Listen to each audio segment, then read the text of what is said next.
Hey guys, it's April. A few of you are wondering how to make the earring designs. There are lots of people selling the patterns on Etsy, but you can also go to design bundles. Let me just pull that up real quick. There it is. If you go to design bundles, and there's a link down below in the video description, and you type in earring pattern, and that's for the those of you guys who don't want to design your own. There are tons of them in here. Just pages and pages and pages of earring pattern designs, and they are priced very well. So you can go and get those designs there, or I'm going to show you how to create your own. For those of you who are learning, the first thing you want to do is open up your design space and go to images. And for these style, you're going to type in the word drop. Come over to your filter and select free. This one right here. Either one, really. You can use either one of these. I just use this one. It's closer and easier to use. You don't have to do a bunch of duplicating. And the first thing I'm going to do is ungroup that. And I am just, actually, I'm not going to ungroup that. I apologize. Leave it grouped. And then I am just going to size this up. I'm going to unlock it because that's going to skew it and give it that dimension that you need. So this is set at 3.771 high. I really don't want it that long. Some of you may want them that long. I'm going to say 2 inches is a good length. But you can pick whatever length you want. And of course we don't want it fat and dumpy like that. So we're going to use our crosshairs and we're just going to bring it in. So I'm going to say about 1 1/8, 0.125. So 1.125 by 2 inches would probably be a good shape and style. And I'm just going to lock that back. And now I'm going to ungroup. And I may want this red area here to be a little bit fatter for the sides of it. So I'm just going to skew down, without unlocking it, the blue layer to give me a good substantial outer edge. I'm going to select those. We're going to align and center, and then you're going to slice. And now you have the makings of your earring, or the beginnings of it. You can get rid of the other and insert a shape. A lot of people are using punches to do their holes, guys, and I'm just going to blow this up so that it's easier to see. I'm going to say that you can make this like 0.10, but it's probably just going to put a mark. A lot of people are using a punch to punch their hole in the top.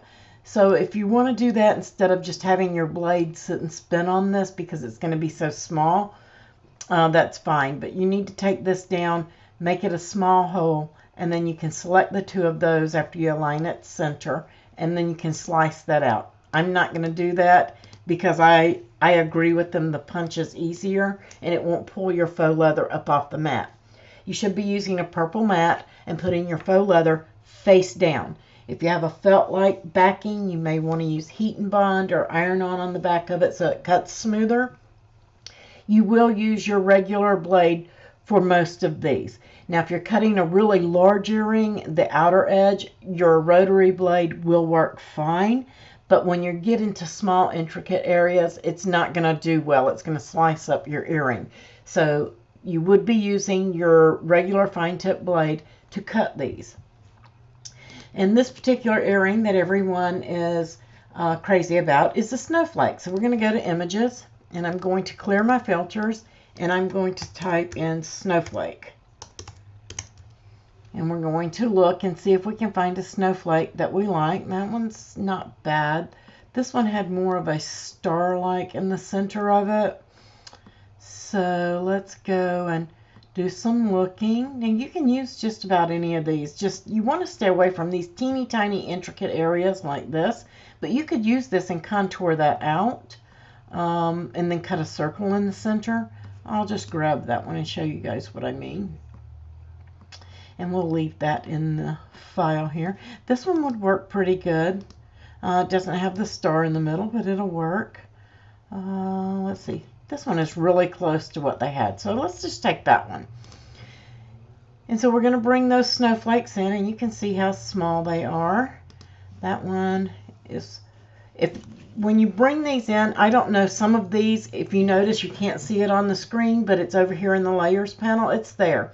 If you look right here, it's at the 10-inch mark and the 8-inch position for whatever reason. So let's just change that to position 1 and position 1. There it is. Now we have it. Now it's up here. And the same with this. That one's there. This one is way down there. This is at the 7-inch, so let's bring this up to 1. And 1. It's at the 11. Where did it go? No, it didn't change from the 11. And 1. There we go. And there's that one. So if that happens to you and it looks like it's not coming in, it's there. Just look for it. And I'm just going to stretch this one out. And what I mean by these little teeny tiny areas, you can go in and contour, and you can hide all contours, and that's going to make that solid, okay? And then you can slice a hole or a diamond or whatever you want out of the center of it just to give it something, but you don't want all those teeny tiny areas for an earring, because once you shrink this down, you can see how intricate that's going to become. And you can, of course, unlock it and skew them where it fills the whole thing. Just totally whatever you want to do.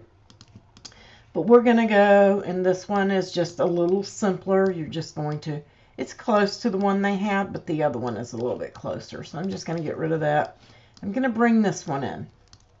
And we're just going to shrink that down until it looks really good inside there. You want all of these edges to touch. So let's blow this up a little bit more so you can see it. Because you're working with a small object, you want to be able to see it and see it pretty well. And I'm going to say these little areas right here won't cut well. So, but there's a workaround for that. So let's just bring it down to touch. And we're going to, I'm going to leave this blank. I'm going to duplicate it so that you always have a blank to work off of. And you can hide that. And that way when you save your project, that's going to be hidden and it's always going to be there. All you have to do is unhide it, duplicate, and hide one, and you'll always have a blank to work off of.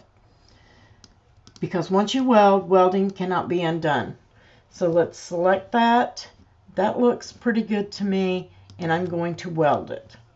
And you see these teeny tiny areas, you're either going to want to undo that. You can undo it, but once you save and exit, you can't. And let's just shrink it down a little bit to give it more of an area at the bottom. And unlock it. Let's kind of skew it a little bit. We just want all of these tips to touch. And you're going to have to work with any image that you do this way until you get it like you want it. Let's weld it and take a look. Now that's going to cut much better, okay? That one's not quite touching there. You see black in between instead of a solid area, but we can fix that super easy without skewing it again. So let's get a shape. I'm going to grab a circle, and I'm going to shrink that circle down teeny tiny, just small. Maybe make it a little bit bigger. And I'm going to duplicate it a couple of times just so I can catch these tips. And I'm going to select those and weld. I missed it a little bit, but you're getting the idea. It takes a little practice. Let me arrange and move this to the back so we can see it. There we go. It takes a little practice, but guys, this is really super simple to do. Weld. And that's looking a little bit better. Just going to weld another one right there. I'm just making it smooth is all I'm doing so that we don't have a rough cut. And it's okay that it turned gray. That's just because my circle was below it. You can change the color to whatever color you want it to be.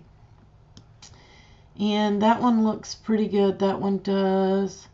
That one does. And in the real world, I would be taking my time and making sure I got these perfect because I got that one off just a teeny tiny bit. But that's okay. You're getting the idea. So I'm going to pull that one in. And we're going to weld that. And you can see that I've got that cleaned up pretty good. So now it looks really good. If you've got a teeny tiny area and you can get rid of it, you can always use contour. And what contour does, let me shrink this down. What contour does is it removes an area.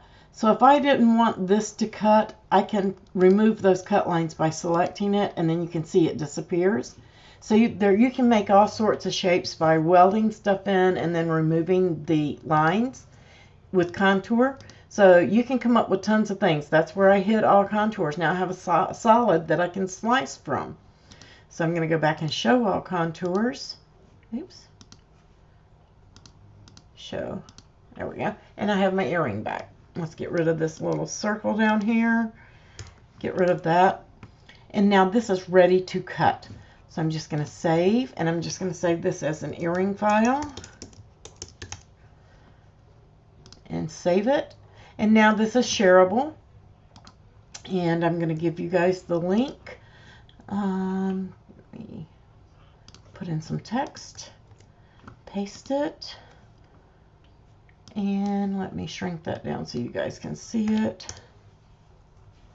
And that is the design number. And you can open this up and you can click on that. Well, you can't, once it's there, you can't open it from here, but you can type in that web address right there. I will put it in the description below the video. You can click on it there. You won't be able to click on it here because you don't have it open. So I will put that in the description below so that you guys have the file. Now the one that they had a circle in the center of it. So if you want to do that, you can get yourself a shape, bring in your circle the size that you want. And you can do that before you do your earring on your snowflake, so you make sure that you get it center, or you can eyeball it like I'm doing here. And now we're going to slice it. And now we have that hole right there in the earring, and that is super similar to the one that they have that you have to upload, but this one is in Design Space. So super simple, super easy to create your own, and I'm going to unhide that so you have something to work off of. And of course with earrings you're going to need to, so you would just duplicate at that point and then save, and you're good to go. I hope that this helps you out in learning how to design your own earrings. And again, there are several blogs that have them. You can purchase from Design Bundles or the Hungry JPEG. Several of the options, we have those in the group resources, in the group files, or design your own. So I hope that helps you out. If you have any questions, please let me know. I'm happy to help you and teach you how to design your own earrings. You guys have a wonderful day.